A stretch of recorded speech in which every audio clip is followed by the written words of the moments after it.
लोग इस बात करते हैं कि क्या प्रतिक्रिया है और जिस तरीके से समाजवादी पार्टी यहाँ जीत रही है, क्या कहेंगे भैया?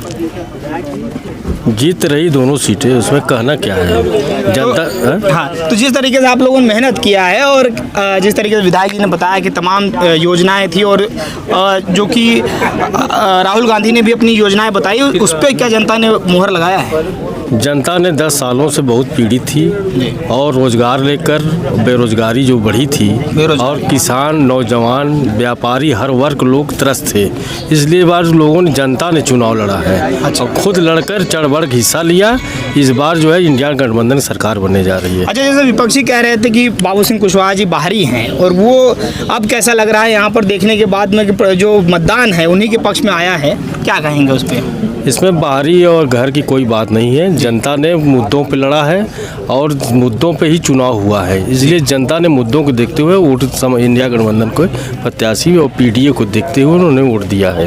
अच्छा, जिस तरीके से तमाम सभाओं के अंदर मोदी जी खुद कहा करते थे कि महिलाओं के लिए सम्मान निधि हम दे रहे हैं और 2-2 हज़ार रुपये बैंक खाते में डाल रहे हैं और घर घर राशन पहुंचा रहे हैं 5-5 किलो, तो उस पर क्या जनपद जौनपुर की जनता ने कहीं ना कहीं भरोसा नहीं दिखाया? अब समाजवादी पार्टी के और लोग, देखिए आज के दौर में सब पढ़े लिखे हो गए हैं। ये राशन से बहकाने वाली जनता नहीं चाहती, वो अब रोजगार चाहती है। उनके बच्चे पढ़ लिख कर रोडों पे घूम रहे हैं।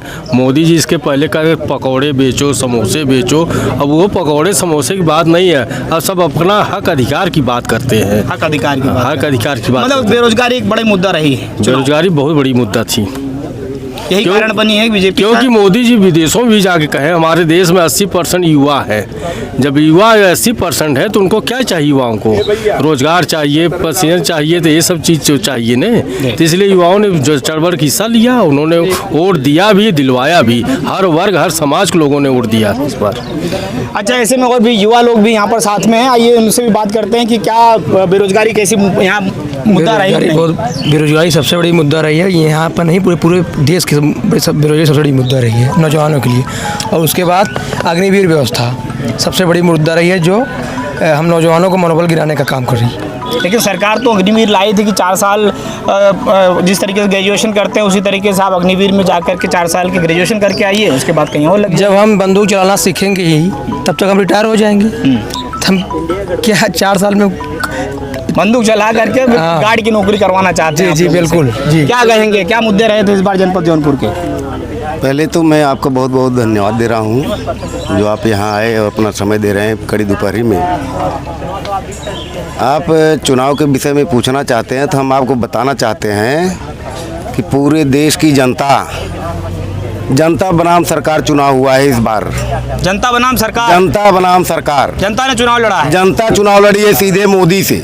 मोदी से? हाँ जी, हाँ पक्का। सीधा प्रधानमंत्री बदलने के लिए चुनाव हुआ है। अच्छा, हाँ, बदल देंगे प्रधानमंत्री इस बार? बिल्कुल बदल चुके हैं। हाँ। अब कहाँ बचा है? झोला लेके जाना तय है। गए? हाँ, गए झोला लेके। अच्छा, गए।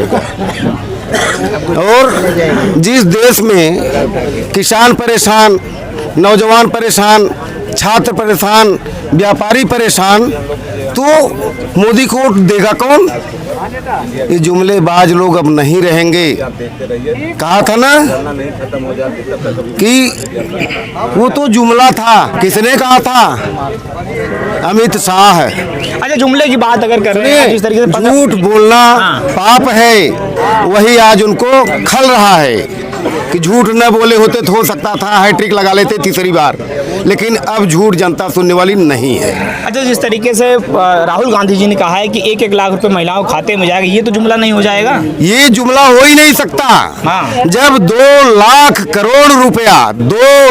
करोड़ रुपया बीजेपी की सरकार पूंजीपतियों का माफ कर सकती है, तो हम किसानों का 1000-1000, 10-10, 20-20, 50-50 हजार क्यों नहीं माफ किया? आप बताओ, आप बताइए कि 2 लाख करोड़ रुपया थोड़ा सा नहीं होता। समझ रहे हैं? 2 लाख रुपया थोड़ा सा नहीं होता भैया। तो जनता लड़ी है चुनाव, खुद लड़ी है। हर वर्ग के लोगों ने इंडिया गठबंधन के समर्थन में वोट किया है। आइए और भी लोग हैं, आइए लोगों से जानकारी लेते हैं। स्वागत है भैया, क्या कहेंगे इस बार? आपका भी बहुत जिस तरीके से जनपद जौनपुर की हालिया स्थिति देखते हुए और जिस तरीके से लोगों का हुजूम जो है अब कहीं ना कहीं समाजवादी पार्टी के कार्यकर्ताओं के चेहरे पे यहाँ मुस्कान देखने को नजर आ रही है, क्या कारण है? कारण ये रहा है कि समाजवादी पार्टी के कार्यकर्ताओं के चेहरे पे ही नहीं मुस्कान है, आम जनता के चेहरे पे मुस्कान है, जिन्होंने इन 10 सालों में बेरोजगारी झेली है, नौकरियां नहीं मिली हैं, आर्थिक तंगी से लोगों ने झेला है, किसान ने बदहाली झेली है। वो सारे लोग जो है इस फैसले के पक्ष में उन्होंने वोटिंग भी की थी और उसका नतीजा जो सामने निकल के आ रहा है और उससे सभी लोगों के चेहरे पे खुशी है। उसका नतीजा यही आ रहा है कि बाबू सिंह कुशवाहा यहाँ पर बाबू सिंह कुशवाहा भी यहाँ से जीत रहे हैं, प्रिया सरोज मछली शहर से भी जीत रही हैं, गठबंधन के साथी हैं, उत्तर प्रदेश से अच्छी सीटें। इसी बीच में प्रत्याशी का तय होना और लोग जो उंगलियां उठा रहे थे कि बाहरी प्रत्याशी हैं जीत नहीं पाएंगे, वापस बांदा चले जाएंगे, क्या कहेंगे उस पर? एक चीज़ निश्चित रूप से मैं कहना चाहूँगा कि बाबू सिंह कुशवाहा बहुत ही पुराने लीडर हैं और बहुत ही समझदार और बहुत जुझारू हैं, तो निश्चित तौर पर लोगों का ये तो चुनावी स्टंट है कि विपक्ष के लोगों पे उंगली उठाना। बाबू सिंह कुशवाहा आप जब भी उनको मौका मिला है राजनीति में, उन्होंने अपने प्रदेश में अपने क्षेत्र में बहुत अच्छे काम किए हैं, तो उस प्रकार से ये हम कह सकते हैं कि वो जौनपुर के लिए विकास की गति को भी आगे बढ़ाएंगे और यहाँ के जनता के सुख दुख में भी शामिल रहेंगे। मतलब आशा है कि जो उनका अनुभव है वो जनपद जौनपुर के लिए कारगर साबित। बिल्कुल बिल्कुल, उनका अनुभव भी है, उन्होंने जो काम किया है उससे निश्चित रूप से हम कह सकते हैं, अनुभव ये नहीं कह सकते कि नहीं, हम उम्मीद करते हैं, निश्चित रूप से हम ये कह सकते हैं कि वो जनपद जौनपुर की राजनीति में और इस क्षेत्र के लोगों का भी विकास होगा और निश्चित रूप से लोगों को रोजगार का भी अवसर मिलेंगे और इस जिले की गति को आगे बढ़ाएंगे। जिले की गति को आगे बढ़ाएंगे। साथियों, ये इस तरीके से लोगों की आशाएं हैं कि बाबू सिंह कुशवाहा यहाँ चुनाव जीतने के बाद में जनपद जौनपुर के विकास के लिए अपनी आवाज़ सदन में उठाएंगे और यहाँ का विकास जरूर करेंगे। फिर मिलते हैं साथियों किसी नेक्स्ट वीडियो में। जय हिंद, जय भारत।